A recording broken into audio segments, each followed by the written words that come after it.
maamulka dowlad goboleedka Soomaaliyeed ee Jubbaland ayaa qaadacay shirka madasha iskaashiga magaalada Muqdisho ka furmay 1 bishan Oktoobar. Wasiirka Maaliyadda Jubbaland Cabdirashiid Jire Qalin oo ay isagu xukuumadda federaalka Soomaaliya ku casuuntay shirkan ayaa saxaafadda u sheegay inuusan shirkan ka qayb gali doonin isla markaana aysan Jubbaland wax ergo u dirsan doonin isagoo cambaareeyay qaabka ay madaxda xukuumadda federaalka dalka iyo qabanqaabiyaasha shirkan ugu tunteen protokolka casuumaadda.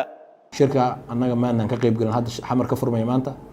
waxaanan uga qayb galin waxa weeyaan marka koowaad casuumaadda la soo diray sida aan hore uga baranay casuumaadda mid toos noogu timid maysan ahaynay marka koowaad waxay noqotay mid baraha bulshada aanu ka helay ayay ahayd casuumaadda marka labaad casuumaadda xafiiska ku habooneed looma dirin meesha madaxweynayaal baa la casuumay madaxweynayaashii dowlad goboleedyada xubnaha ka dowladda federaalka ayay ahayd in loo wada diro si qalad ah ayay waxay u soo direen in wasiirka maaliyaddu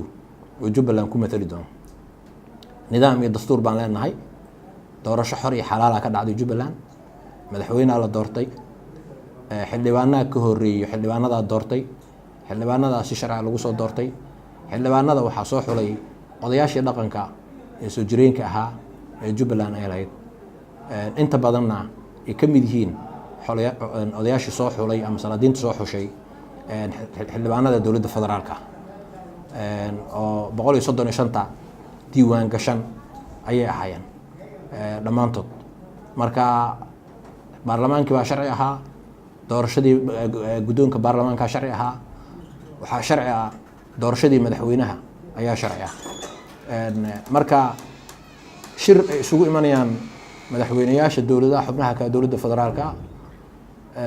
dowladda federaalka mas'uuliyiintii ugu sareysay ra'iisul wasaarihii iyo madaxweynihii ay ka soo qayb galayaan in wasiir lagu soo qoro aad bay qalad u ahayd waana tallaabooyinka qalqaldan ee aan uga baranay inay ka yimaadaan dowladda federaalka ah ee wadanka dib loogu celinayo way ministerial level markay noqoto ama heer wasiir markay noqoto shirkii deyn cafinta waxaan ku kulannay wasiirka maaliyadda dowladda federaalka iyo wasiirada dowladaha xubnaha ka ah dowladda federaalka shirku markuu hadduu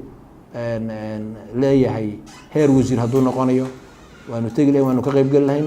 waanu ka soo jeedin lahayn aragtidan laakiin dee shirkii isagoo heer madaxweyne ah ayaa wasiir lagu casuumay waa qalad weeye mana ogolaanayno nidaam iyo kala dambeyn baa meesha ka jirta dastuur baa jira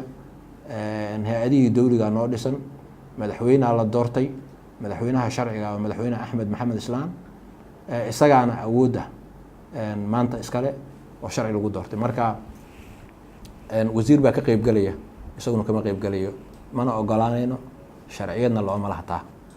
wasiirka ayaa sidoo kale xaqiijiyay in qaar kale oo ka mid ah maamul goboleedyada dalka ka jira ay iyaguna shirkan qaadaceen taas oo u sababay in madaxda ugu sareysa xukuumadda federaalka dalka aysan ka shaqeynin isudumidda iyo mideynta ummadda Soomaaliyeed ugu dambeyn wasiirka ayaa xaqiijiyay in aysan suuragal ahayn sharciga aysan waafaqsanayn in qodobo ka soo baxa shirkan oo kale oo ah mid aan loo dhannayn dalka lagu dhaqo oo la dhaqan galiyo shirarka inta badan sida u dhaca hadda Puntland way ka maqan tahay Jubbaland way ka maqan tahay galmudug naftirkeeda ma garanayno wuxuu noqon doono xaalkeeda laakiin haddii hal xubin oo ka mid ah dowladaha xubnaha ka ah dowladda federaalka ay shir ka maqan tahay shirka wixii ka soo baxaa wax maaragtay shaqeynaya ma noqonayo waa in loo dhan yahay weeye la wada socdo weeye shirna la isuguma imaan karo iyadoo aan laga heshiin siyaasadda guud ee wadanka khilaaf baa jira dowladda federaalka iyo dowladaha xubnaha ka ah dowladda federaalka inta laga heshiinayo shirarkan ha socdaano macquul maaha hal shir baanu ogolaanay waa shirkii deyn cafinta waa national issue macnaha waa wax Soomaaliya oo dhan u wada yaalo way annagoo og in khilaaf siyaasadeed uu jiro yaan haddana ka shaqeynaynaa midnimada ummadda Soomaaliyeed iyo in deynta laga cafiyo Yaxya Ugaas Cabdirasaaq Jubbaland TV magaalada Kismaayo.